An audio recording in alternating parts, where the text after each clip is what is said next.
Hey everybody, welcome to another episode of Soccer Side Chats. I'm Sean, joined by who. Yo, what's up YouTube? It's your boy Lunati and welcome to yet another episode on the Soccer Side Chats. Episode 3, once more we'll be doing reviews of what happened over the weekend in the Premier League, previewing the second leg of the Champions League, and giving a shout out to obviously Bayer Leverkusen, who were officially crowned champions of Germany for the first time in their history. So Sean, you ready?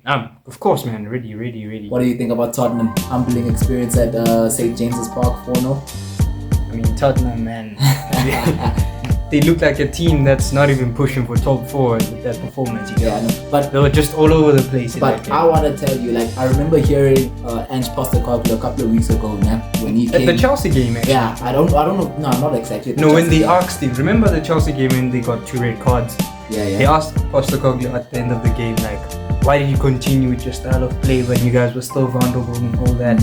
And then you just say, nah, this is who we are. Yeah. So that's actually what I actually wanted to point out. The fact that he came to Tottenham, his reasoning for being persistent about the way he plays is because of the fact that, listen, I'm trying to instill an identity into this club. It's not a case of just qualifying for top 4. Because like I said, I remember a couple of weeks ago, this guy came out and he said, mate, we're not in it just to fight for top 4. I want to instill a philosophy so that we can actually compete at the highest level and compete for titles. But just adding on to what you say, personally, in my own personal viewpoints and all that, I just think that to win the league, guys, that football, you cannot win the league playing not like the football they play. Yes, it does work. When it works properly. The thing is with Tottenham, they concede a lot of goals, man.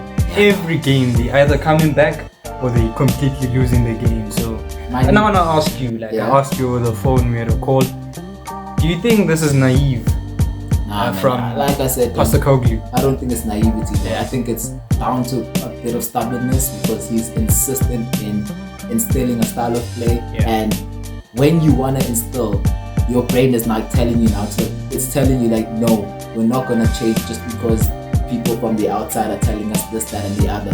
We're gonna stick to what we believe in, and if the moment we decide to cave, it all of a sudden looks like we're wrong and we're doing things, everything wrong, and then I think that's when doubt starts coming into that dressing room. Exactly, I get what you're saying. Let's say example, if it's a big match, Champions League semi-final, and first leg it's a 6-1 to that other team, and you still would you though continue? I hear what you're saying. Because I'm saying it does work, but guys, it's very it's not sustainable, and I think it works in Celtic and in Australia where he was coaching. No disrespect. In the Premier League, guys, you get found out. But tell us what you guys think. Just tell us what you guys think. Do you guys think Ange Postecoglou is being stubborn? If he's being naive, or if it's just a case of just sticking to your principles, basically. Yeah, just let us know. Through thick and thin. Just let us know, guys. And then other results are title chasing winners. Title winners. Manchester City. Sorry about that. The current champions. We're just tired of mentioning their name. We're just tired of now. That's why I even started right now. Yeah, but Man City winning 5-1 at home to Luton, resting the likes of Foden and Rodri and Bernardo Silva. They still look fantastic. Stones was rested. Grealish. I mean, people are looking at the game. They're looking at that game. They're thinking that it's Man City against Luton. Luton that actually is a stubborn team. Exactly. By the way, it's not that easy. It's not that easy, bro. So I mean, kudos to Man City. Looking at other results, Saturday. I think during Saturday, Nottingham Forest drawing 2-2 with Wolves. Surprising result there, but Mateus Cunha, I know. That's a brace. He scored a brace there. Yeah. Brazilian, they just have this magic, smooth Brazilian. Exactly. Brighton again being held. This time away from home. What's going on with Brighton? I think they haven't won a game in 8. Yeah, no, I think they're more mid-table. They know themselves. I think it's either them or Wolves that will finish in the top 10. Wolves have to wait and see, obviously, with time. Brentford winning at home to Sheffield United. I think we all know Sheffield are going down, unfortunately for them. Just basically written in the walls. Yeah, and then obviously Bournemouth, Manchester United, the big headline result of Saturday evening. If you're excluding the Tottenham one, it finished 2-2. Ten Hag again being exposed in midfield, a lot of space in that midfield. Casemiro looking like he doesn't have a lot of legs left. What's happening there? Casemiro, guys, I just feel like Saudi Arabia, guys. Let's just come help us. Just come take him off. Just come take him off the books there because now he doesn't know how to pass. A simple 5-yard pass, he misplaces it. His touch is horrible. He launches into tackles. I don't even think he even winning his duels, man. I don't know when last he's actually won a ball for Manchester United. And also the tactics from Ten Hag, man. Personally, I think that Rashford and Casemiro playing full game in that match was absolutely poor man management. Taking out Garnacho there at halftime, exposing the young lad. What does it do for the confidence as well? To the point where I think, if I'm not mistaken, I saw a post on his Twitter where he liked the post. Where he liked the post from against the manager. Which was basically going against the manager. So I know that. But for me, actually, I think that because if you look at this season as a whole, man, it's actually the young players that have actually delivered for Ten Hag. They're overpaid, the players that have been here for a while, the experienced senior pros. They're the ones letting him down. But yet you still trust them, yet you still, playing them every game, not taking them out. So I just think that Ten Hag also just needs to, just build a team around the youngsters, man. Just, Mainu, Garnacho, Højlund, you did well bringing them into the squad. But, now build a team around them because, the likes of Rashford and them, they're not repaying his faith. Unfortunately. And then moving on into Sunday's fixtures, big surprise as title chasers Liverpool. The games on Saturday, Sunday, guys. Sunday games are crazy. So Liverpool. Luckily for both of us, we not betting mans. Imagine if we putting our money there. Crazy, right? So anyway, Liverpool did lose at home to Crystal Palace by 4-0. Eddie Eze scoring. Surprising result considering the fact that Liverpool hardly lose at home. Back-to-back defeats for them now, if you consider the fact that they lost at home 3-0 to Atalanta. Fulham also winning away from home at West Ham. West Ham, it looks like European football again. Their commitment to Europe again is just starting to derail their league season and their league form. But I think it's just playing Thursday, Sunday. It's just now taking a toll. Exactly. And then big surprise at the Emirates, Aston Villa. Aston Villa winning at the Emirates, but is it really a surprise though, considering how good Villa are, the fact that they're chasing for 4th place, they have good quality players all around the span of their team. It's quality players from back to front. I know they missed Douglas Luiz yesterday, but I know they look proper. They look like they had a game plan. It is a surprise because Arsenal should be winning every game, bro. With City in this league, you can't be dropping points, unfortunately. So now with my question, now with the title race now changing once more, like the hands now, it's in City's hands now. Do you think now City are gonna win the title in this position? Title? I'm thinking you can treble here, bro. I'm sorry, guys, but it's the way it is now. Let us know what you guys think. You guys dominated football, Do you guys honestly think that Manchester City are winning a treble for another year, back-to-back seasons? Let us know, guys, in the comments.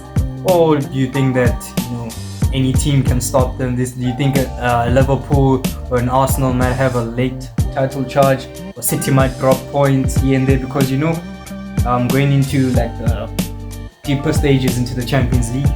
They'll be playing so many games now. The FA Cup semi-final on Saturday.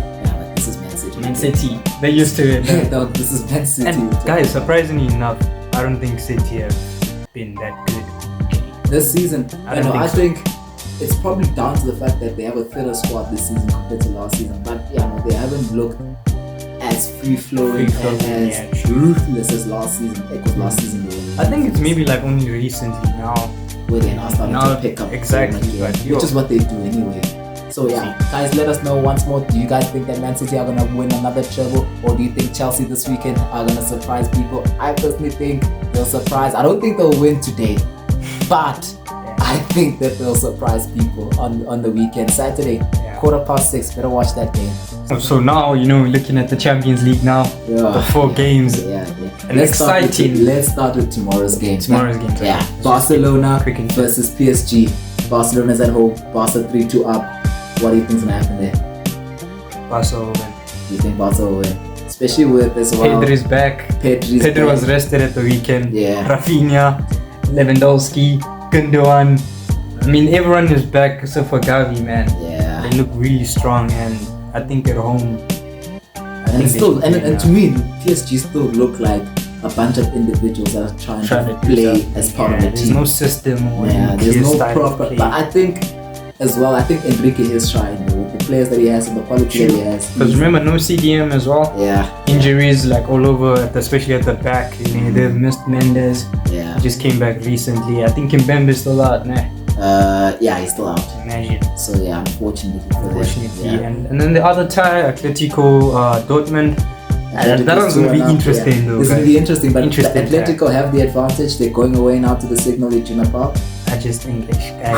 I think especially considering the fact that Dortmund, the fight that they showed that last 10 minutes in that game, it might be an interesting game, that game. Because they could have actually leveled that game, you know? Yeah.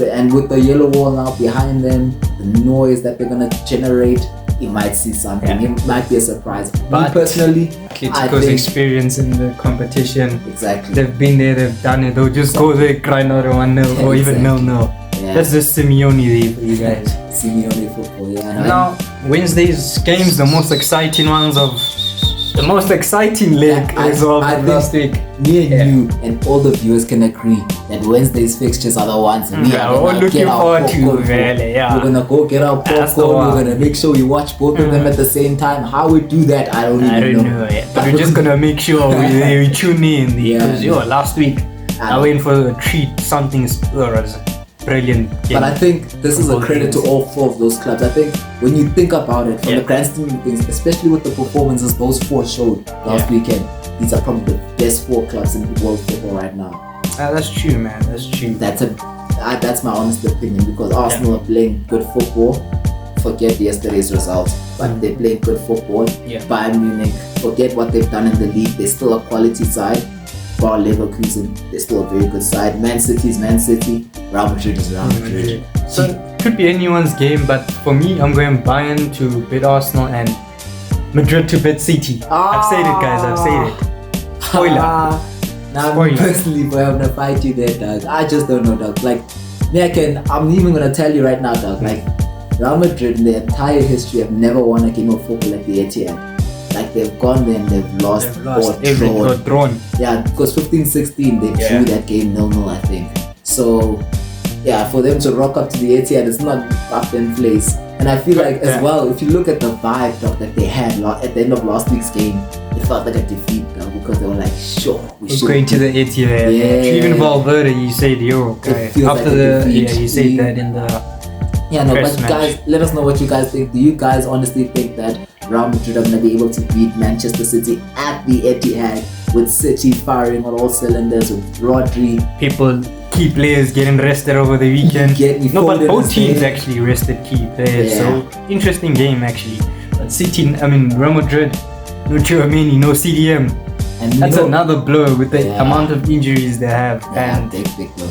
Yeah, so who do you think is going to go through from those two ties? I personally think City is going to win that game at the Etihad this week, and I think Bayern have to beat Arsenal, because I don't even want to hear Arsenal. I don't want to hear anything about Arsenal. It's all in our hands. That's all we hear from Arsenal fans. We're focusing on the Champions League and the Premier League. Just let them be out. Let them be out. I'll be so happy. Be so happy. And just a few words on Leverkusen and Xabi Alonso. Guys, congratulations. Just a round of applause there for Xabi, the first season.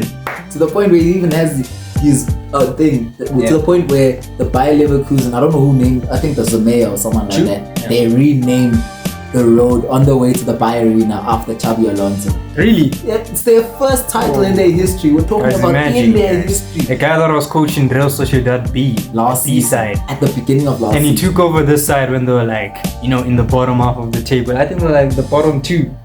Fighting relegation or something. And the job he has done is remarkable. And I actually think, staying there for another year, I think it'll do him a world of good experience in terms of his career, just so that he can just go up and just learn how to deal with now the pressures of actually being a champion. You understand my job? And also Champions League football, he gets to experience that, going really deep into the competition. But I hope maybe it might be difficult because a few of the big names there might be on the cards on the way out. People like Verts. I saw Frimpong today Fabrizio mentioned his release clause Oh of 34 million. So yeah, maybe if they can maybe keep one or two, it can still be as strong as they were this season. And unbeaten as well. The only team unbeaten in Europe so far. Imagine. If I'm not mistaken, this is the longest unbeaten run in European football in the past 60 years, which is kudos to them, because we're towards the end of the season and they're performing at such a high level and no one can seem to beat them. I'm like, yeah, no, people are gonna look at it and be like, they play Europa League. You still have to win those games that are in front of you. So it's credit to them, guys. Kudos to them. And guys, that's it from us. Be sure to tune in next week, Monday, for our next episode, and turn on the notification button. Don't forget to like, share, subscribe. Kudos for That's it signing from out. us. See you next week.